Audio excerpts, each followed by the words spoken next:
In the saga Skaldskaparmal, Chapter 35, from the Prose Edda, Loki, mischievous and chaotic, cuts off Sif's golden hair. An explanation as to why is never given, but Thor, Sif's husband, is furious. He threatens to shatter every bone in Loki's body. So in desperation, Loki bargains. He will have the Svartalfar, the Dark Elves, or as we know them now, the Dwarves, make her new golden hair. The sons of Ivaldi, of the Svartalfar, rise to the challenge. They craft not only hair of gold, but Skithblethnir, the swiftest ship, and Gungnir, Odin's perfectly balanced spear. Treasures of legend. Yet Loki, as ever, tempts fate. He presses for more gifts, risks his life, and escapes with wonders, but also punishment. He receives the golden ring Draupnir, from which drips 8 rings every 9th night, and the golden bristled boar, Gullinbursti, and the hammer of Thor, Mjolnir. For the gifts, he kept his head. For their imperfections, he had his lips sewn shut. On the magic plain of Kaldheim, inspired by the sagas of the Edda, this myth finds new form, and it is natural that we turn here for our next exploration, as the very word saga comes from the Old Norse word for story, tale, history.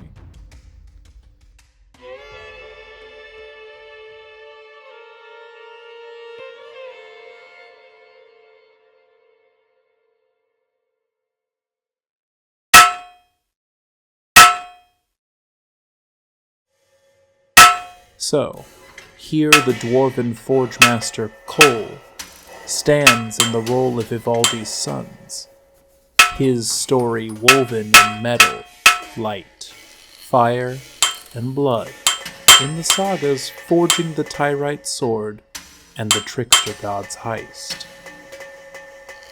Kol, master smith, patient, relentless, precise. And one day his relentless pursuit of perfection nearly gets the best of him as he finds himself ambushed by Serulf, Realm Eater, the wolf who bore pups the size of horses, while out foraging. It was only by the intervention of Halvar, god of battle, that he managed to escape with his life, and even then he escaped with more, as he touched a shard of Tyrite left behind by the wolf. Metal derived from the sap of the World Tree. His hand became metal as well. After the initial shock of this transformation wore off, he realized he was able to do what no mortal could. He could handle the godly Tyrite metal without the risk of death, or worse.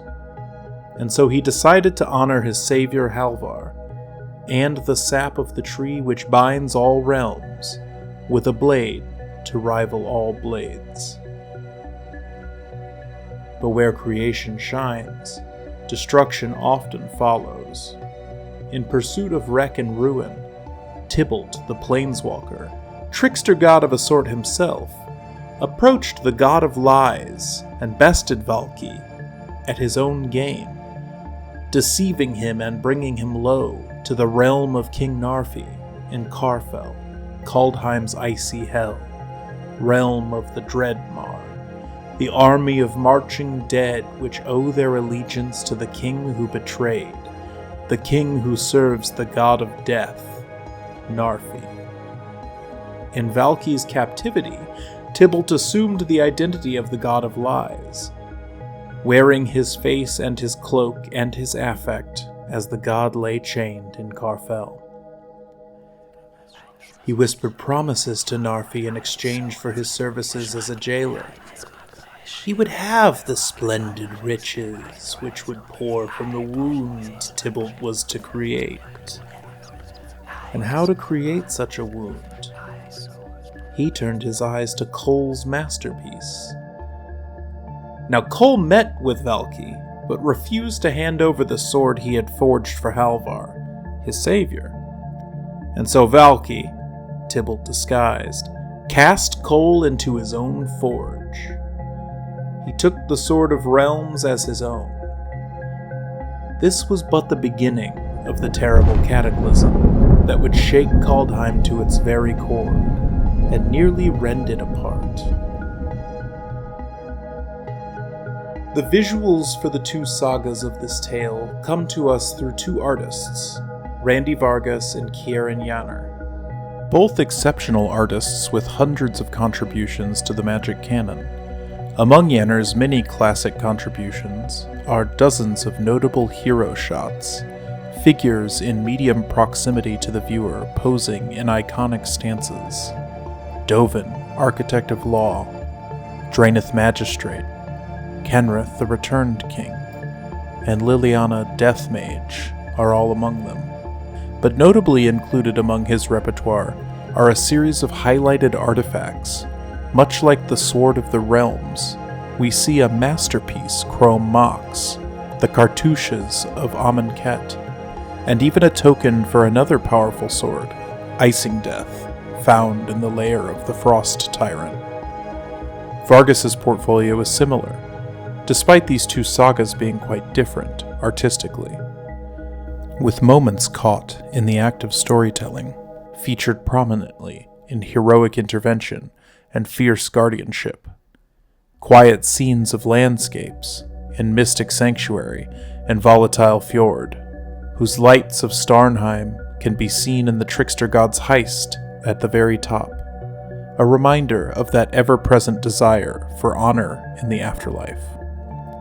In fact, both artists feature separate treatments of Chandra Hope's beacon, fire and frenetic magic being a particular specialty of both Vargas and Yanner.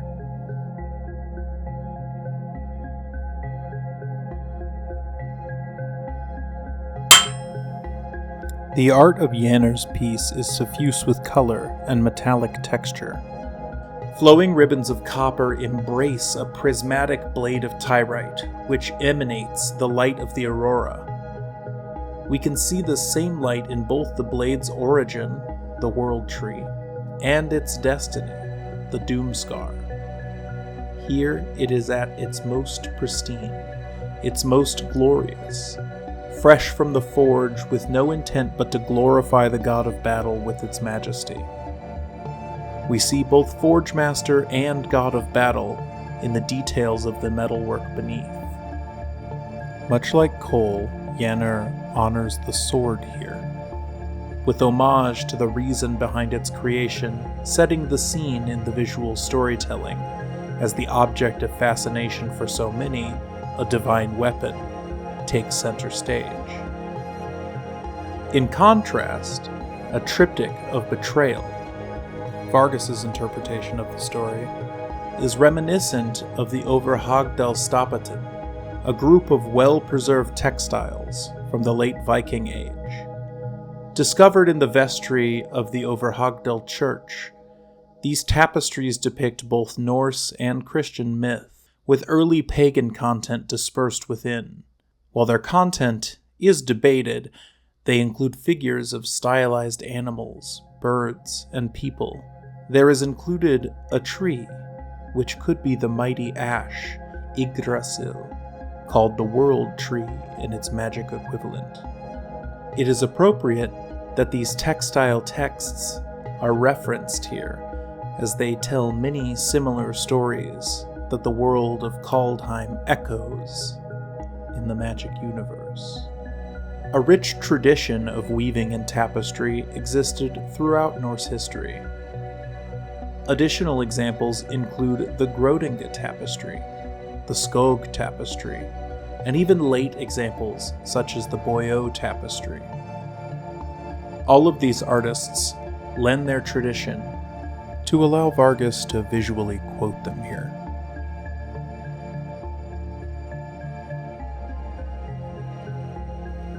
Mechanically, the first saga remains simple. Cole collects the treasure of the sap from the World Tree, the Tyrite left behind by the corpse of the cosmos entity, and the Tyrite bestows upon him the treasure of his own hand, made of the metal and capable of handling it. 2 treasures made in chapters 1 and 2. And in so doing, he is able to craft the legendary Sword of the Realms, a gift to the god of battle. The spell that is tutored by the saga's 3rd chapter represents both the sword itself and the god to whom it rightfully belongs. However, before Halvar is able to collect his Sword of the Realms, it is stolen. In Yanner's piece, we see not the representation of a single moment, or an idealized form of an object and its associations, but a betrayal and a transformation beneath the watchful but passive observation of the world tree, from whose sap the sword is crafted. Mechanically, the Trickster god's heist plays out sequentially to tell a story of the moment of Tybalt's trickery. First, the player exchanges control of 2 creatures, representing Tybalt's transformation into Valky, god of lies. Then we see the exchange of 2 non-basic, non-creature permanents. This could represent the exchange of a dagger wielded by Tybalt, being exchanged for the Sword of the Realms in a way. Interestingly, in the written story, Tybalt casts coal into his own forge. Mechanically, though importantly not rules as written, one could also represent this as an exchange between a forge and the sword. Or perhaps, even coal and the sword. Ultimately, though, Tybalt does gain control of the Tyrite sword. We see Cole being stabbed, burned by a golden halo, and devoured by an abstract expression of Coma who lives between realms. Finally, Tybalt is restored and Cole is lost. The sword empowers its new captor with life gain, while draining a 2/2 Forge Master of his vital essence. Together, these sagas form a dialogue. They remind us this is a plane where stories are never singular. Like Loki's bargain in the Prose Edda, the pattern repeats. Treasures made, gifts stolen, lips sewn shut.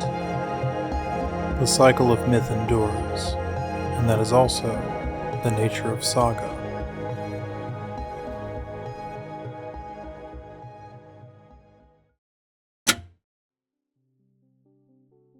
What do you think? Are there ways the mechanics could more clearly reflect the story of Cole and Tybalt? What are some other sagas that exist in dialogue with one another? Which saga do you want to see next? Let me know your thoughts in the comments. And don't forget to subscribe if you want to see a few more chapters resolve.